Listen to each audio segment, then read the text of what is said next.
Hello everyone. In this video, we will discuss height and distance topic. The topic is from trigonometry. तो trigonometry की basic जो है हम सारा कुछ पढ़ चुके हैं। तो यहाँ पर जो है हम हाइट एंड डिस्टेंस वाला टॉपिक जो है पहले डिस्कस करेंगे, फिर ट्रिग्नोमेट्री को कंटिन्यू करेंगे, बाकी टाइप के क्वेश्चन भी देखेंगे। Height and distance. Height and distance में हमारे पास दो एंगल आते हैं। दो एंगल बहुत ही इंपॉर्टेंट एंगल है जो आपको पता होना चाहिए हाइट एंड डिस्टेंस के क्वेश्चन को सॉल्व करने के लिए। पहला एंगल है angle of elevation. Angle of elevation एक एंगल आता है जो हमें पहले पढ़ना है, और फिर हमें पढ़ना है angle of depression. Angle of depression, ये दो इंपॉर्टेंट एंगल है जो हमें हाइट एंड डिस्टेंस में पढ़ने हैं। क्या होता है एंगल ऑफ एलिवेशन? देखिए हमारे पास एक ऑब्जेक्ट है, एक मैन है, यहाँ पर एक ऑब्जर्वर है, यहाँ पर एक ऑब्जर्वर है, यहाँ पर एक मैन है। ठीक है, ये मैन जो है यहाँ से ऑब्जर्व करता है, यहाँ पर कोई ऑब्जेक्ट पड़ा हुआ है, तो ये एक हमारे पास जो है ऑब्जेक्ट है। ऑब्जेक्ट जो है वो टॉप पोजीशन पे है और ऑब्जर्वर जो है यहाँ से ऑब्जर्व करता है। जो मैन मैन जो होगा उसका उसकी लोकेशन क्या है? मैन जो है वो डाउन पोजीशन पे है, ऑब्जेक्ट जो है टॉप पोजीशन पे है। तो ये जो एंगल यहाँ पर बनता है ये एंगल होता है एंगल ऑफ एलिवेशन। तो आप एग्जांपल देख सकते हैं। ठीक है, आपके घर के सामने जो इलेक्ट्रिसिटी का पोल है, ये पोल है, और आप यहाँ से नीचे टॉप पोजीशन को देखते हैं, तो ये जो एंगल यहाँ पर बनता है, पोल के साथ एक वायर भी लगी होती है कहीं कहीं, तो ये जो बनता है एंगल, इसे बोलते हैं एंगल ऑफ एलिवेशन। तो I hope angle of elevation जो है वो आपको क्लियर हो गया होगा। अब हम नेक्स्ट देखेंगे angle of depression. Angle of depression क्या होता है? फॉर एग्जाम्पल यहाँ पर एक बॉल है, एक ऑब्जेक्ट मान लो, और मैन जो है एक ऑब्जर्वर यहाँ पर है। ऑब्जर्वर जो है वो टॉप पोजीशन पे है, ऑब्जर्वर इसे देख रहा है, इस ऑब्जेक्ट को देखता है, तो यहाँ पर जो है एक एंगल बनता है, इस एंगल को बोलते हैं एंगल ऑफ डिप्रेशन। तो मान लो आप जो है वो एक घर के फ्लोर पे खड़े हो या बिल्डिंग के किसी भी फ्लोर पे हो, टॉप पोजीशन पे हो, आप नीचे देख रहे हो, नीचे एक ऑब्जेक्ट है, उस ऑब्जेक्ट और आपका जो एंगल बन रहा है यहाँ पर, उस एंगल को बोलते हैं एंगल ऑफ डिप्रेशन। तो ये जो है बेसिक डिफरेंस है एंगल ऑफ एलिवेशन और एंगल ऑफ डिप्रेशन का। यही कंसेप्ट जो है यहाँ पर यूज होंगे। राइट एंगल ट्राइंगल होगी, राइट एंगल ट्राइंगल हमारे पास एक होगी, हमें इसमें या तो ये एंगल दिया गया होगा या ये साइड दी गई होगी परपेंडिकुलर, तो बोला जाएगा हमें ये फाइंड आउट करने के लिए। या तो हमें ये एल दिया गया होगा, हमें ये बेस फाइंड आउट करनी होगी, या तो हमें ये बेस दी गई होगी, ये हमें परपेंडिकुलर फाइंड आउट करना होगा। तो कहने का मतलब एक चीज दी गई होगी और एक एंगल साथ में दिया गया होगा, हमें सेकंड या थर्ड साइड को फाइंड आउट करना होगा। अभी हम क्वेश्चन एक दो करेंगे जिसमें हम एक बार परपेंडिकुलर निकालेंगे, एक बार बेस निकालेंगे, एक बार हाइट निकालेंगे, तो आपको ज्यादा क्लियर होगा। तो ये अभी जो है बेसिक क्वेश्चन जो है हम ट्राई करेंगे इसमें। Question number 1, length of the shadow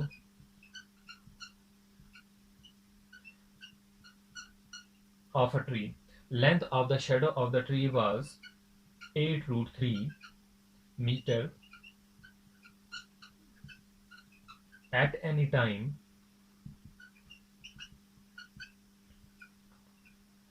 if the angle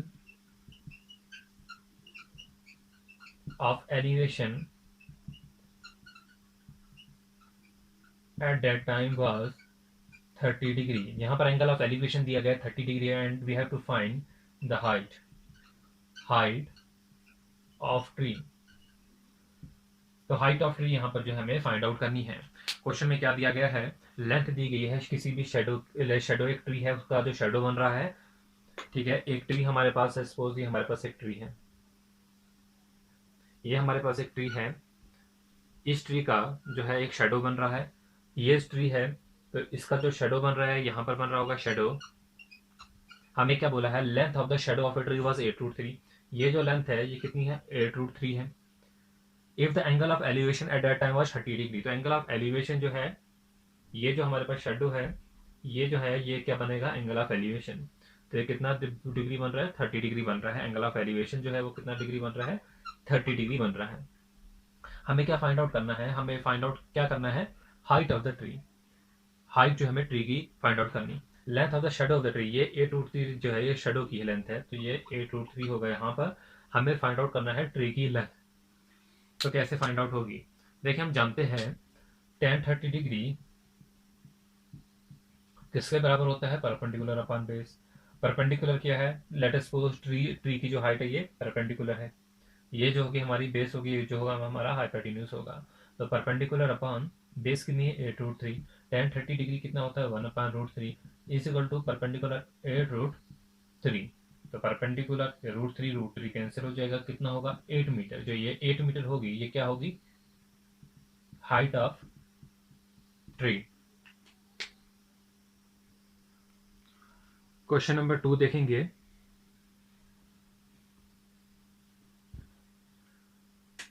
question number 2, 10 metre long A pole, 10 metre लंबा एक पोल है, is standing vertically, is standing vertically on the earth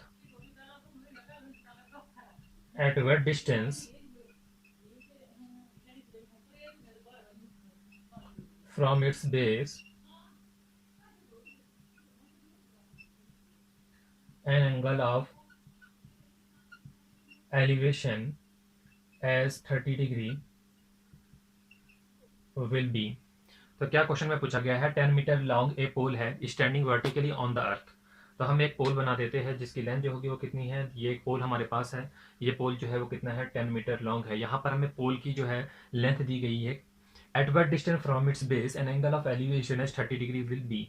तो यहाँ पर एक एंगल ऑफ एलिवेशन बन रहा है बेस से। तो पूछा यही गया है ये जो एंगल ऑफ एलिवेशन जो यहाँ पर बन रहा है ये किस डिस्टेंस से बन रहा है? ये जो बेस का डिस्टेंस है ये हमें फाइंड आउट करना है। तो हमारे पास 10 मीटर लॉन्ग दिया गया है, परपेंडिकुलर है, ये हमारे पास हाइपोटेन्यूज है, तो हमें ये डिस्टेंस जो है वो फाइंड आउट करना है। ये हमारे पास दिया गया है 30 डिग्री एंगल ऑफ एलिवेशन। हमें क्या फाइंड आउट करना है? ये बेस का डिस्टेंस जो हमें वो फाइंड आउट करना है। तो कैसे करेंगे? हम जानते हैं tan 30 डिग्री जो होता है वो कितना होता है? Perpendicular upon base. परपेंडिकुलर हमारे पास जो है वो कितना दिया गया है? 10 दिया गया है। बेस हमारे पास लेट अस सपोज बी ही रख लीजिए, बी है। tan 30 डिग्री 1/√3 होता है, 10 अपॉन बेस का बी होगा, तो बेस जो होगी वो कितनी होगी? 10√3। यहाँ तक आंसर अगर है दिया गया ऑप्शन तो ठीक है, नहीं दिया गया है आगे हमें ये याद होनी चाहिए स्क्वायर रूट की वैल्यूज भी। √3 कितना होता है? 1.73। तो बेस जो होगी वो कितनी होगी? 17.3 जो होगा वो मीटर में आपका आंसर। तो इस तरीके से जो है हम क्वेश्चन जो है वो सॉल्व करेंगे। चलेंगे अगले क्वेश्चन की तरफ अपने।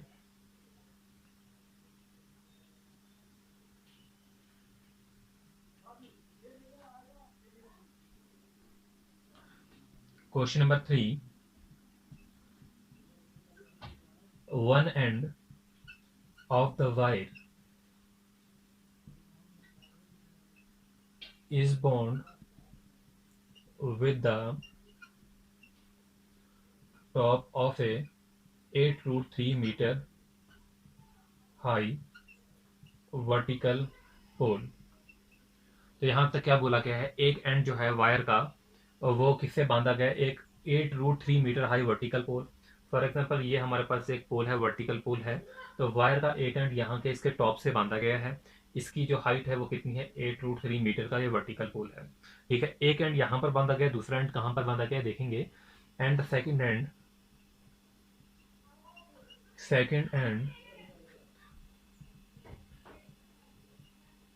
Is attached to the earth. दूसरा एंड जो है वो अर्थ से अटैच किया गया है। द वायर में, हाँ दूसरा एंड है, एक एंड यहाँ पर अटैच है, दूसरा एंड जो है वो अर्थ से अटैच है। सपोज ये अर्थ की जो है वो ये सरफेस है, तो यहाँ पर जो है वो पोल है अर्थ की सरफेस पर। अब अर्थ से जो बॉन्ड है क्या वो इधर बॉन्ड है, इधर बॉन्ड है, इधर बॉन्ड है, हमारे पास जो एंगल है वो हमारे पास दिया गया है आपके क्वेश्चन में। जो एंगल जो है the wire makes an angle, the wire makes an angle, wire कितना एंगल बनाती है? 60 degree with earth. The wire makes an angle 60 degree with earth. Find length of wire. Find length of wire। तो यहाँ पर जो है ये हमारे पास इस तरीके से दिया गया है। वो लेंथ है, यहाँ पर वायर जो है वो 60 डिग्री एंगल बनाती है, 60 डिग्री एंगल बनाती है। तो हमें लेंथ निकालनी है, वायर की जो है वो लेंथ हमें फाइंड आउट करनी है। तो हम जानते हैं ये कि हमारे पास दिया गया है परपेंडिकुलर, और ये क्या लेंथ क्या होती है हाइपोटेन्यूज, यानी कि 8√3 अपॉन एल। तो परपेंडिकुलर अपॉन हाइपोटेन्यूज किसके बराबर होता है, साइन के बराबर, और एंगल कितना दिया है 60 डिग्री। तो हम कह सकते हैं साइन 60 डिग्री कितना होता है, √3/2 is equal to 8√3 upon L. √3 cancel हो सकता है यहाँ पर, तो एल जो होगा वो कितना होगा 16 मीटर। तो आपकी जो लेंथ होगी ये कितनी होगी, 16 मीटर की लेंथ होगी। तो आई होप आपको जो है ये क्वेश्चन जो है क्लियर हो गया होगा। चलेंगे अपने अगले क्वेश्चन की तरफ। क्वेश्चन नंबर 4 एसएससी के एग्जामिनेशन में पूछा गया है। क्वेश्चन नंबर 4 है,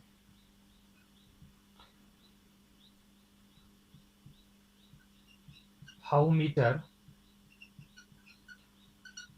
long will be the shadow of a 15-meter high electric pole? How long will be the shadow of a 15-meter high electric pole if the angle of elevation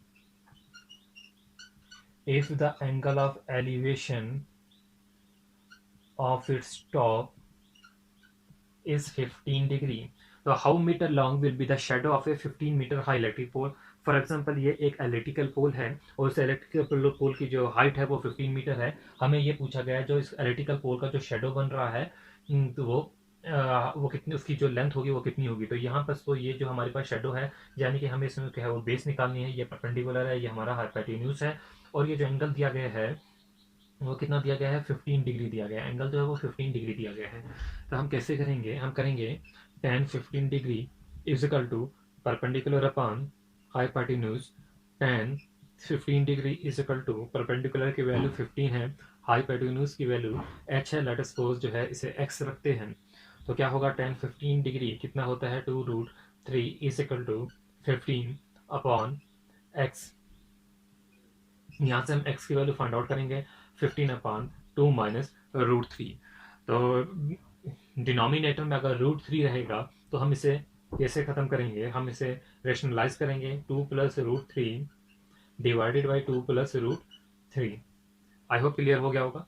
15 2 + √3 divided by a + b a - b क्या होगा, a square minus b square, 2 का square होगा minus √3 का square होगा। तो 2 का square 4 होता है, 3 का स्क्वायर 1 होगा, ये 3 होगा, तो 4 - 3 1 होगा। इस तरह लिखने की कोई जरूरत नहीं, यही जो होगा वो आपका आंसर होगा। क्वेश्चन नंबर 5 है, a person is standing on the bank of a river and he observe that angle of elevation at the top of a tree standing on the opposite bank is 60 degree. एक person है, suppose ये हमारे पास एक river है, एक person यहाँ पर है और यहाँ पर एक ट्री लगा हुआ है, ठीक है। एक person, a person is standing on the bank of a river, he observed that the angle of elevation at the top of a tree standing on the opposite bank is 60 degree. उसने ये देखा ये जो angle है वो कितना degree बन रहा है, 60 डिग्री बन रहा है। when he moves away from the bank, जब वो बैंक से दूर जाता है, कितना दूर जाता है, 30 मीटर दिया गया है इन्होंने कि वो 30 मीटर दूर जाता है। 30 मीटर जब वो पर्सन जो है वो दूर जाता है तो उसने क्या ऑब्जर्व किया, वो करता ऑब्जर्व के जो एंगल ऑफ एलिवेशन है वो कितना बन रहा है, 30 डिग्री। तो उसने ये देखा ये जो एंगल है वो कितना बन रहा है, 30 डिग्री बन रहा है। तो इसी को हमने फिगर की फॉर्म में लिख लिया, ठीक है। तो क्या बनेगी फिगर हमारी, तो फिगर कुछ इस तरीके से बन रही है। एक ट्री हमारे पास है, ठीक है, ये हमारे पास ट्री है। पहला जो एंगल ऑफ एलिवेशन बन रहा है वो कितना बन रहा है, 60 डिग्री बन रहा है। 60 डिग्री बनेगा एंगल ऑफ एलिवेशन, 60 डिग्री बन रहा है। तो ये डिस्टेंस जो होगा ये कितना होगा, यहाँ से इसे a मान लीजिए, इसे c मान लीजिए। तो ये डिस्टेंस जो होगा वो रिवर का ये x होगा। हम इस डिस्टेंस का एक्चुअली नहीं पता, बट जब पर्सन जो है वो 30 मीटर अवे जाता है तो एंगल ऑफ एलिवेशन भी चेंज होता है, कितना हो जाता है, 30 डिग्री होता है। तो ये ट्री है, ये x है और ये 30 डिग्री है। और हमें क्या करना है, हाइट निकालनी है। हमें ये जो हाइट हमें यानी कि परपेंडिकुलर फाइंड आउट करना है, ये हाइट हमें फाइंड आउट करनी है। तो हम कैसे करेंगे, हमारे पास दो ट्राइंगल यहाँ पर बन रही है, इसे नाम दीजिए बी ठीक है, ये बी है, तो क्या होगा, ट्राइंगल ए बी सी, ये ट्राइंगल ए बी सी, यहाँ पर tan 60 डिग्री अगर हम निकालेंगे तो कितना होगा, हाइट अपॉन एक्स होगा, एक्स होगा, ये एच अपॉन इसे एच मानो, एच अपॉन एक्स होगा। tan 60 डिग्री कितना होता है, √3 होता है, एच अपॉन एक्स होगा। तो यहाँ से हमें ये पता चल जाएगा जो एक्स की वैल्यू होगी वो कितनी होगी, एच अपॉन √3 होगा।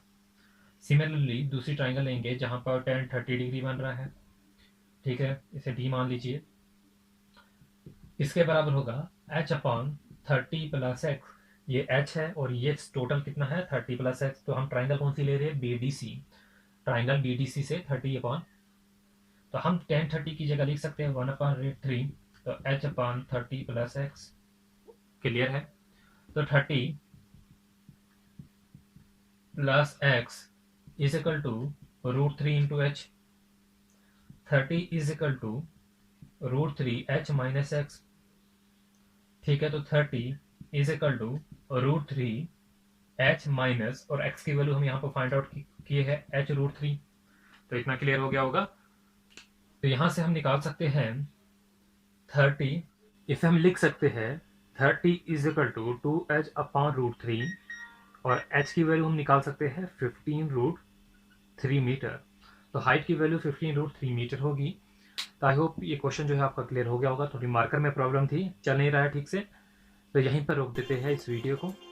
तो नेक्स्ट पार्ट में हम और क्वेश्चन जो है वो डिस्कस करेंगे। Thanks for watching.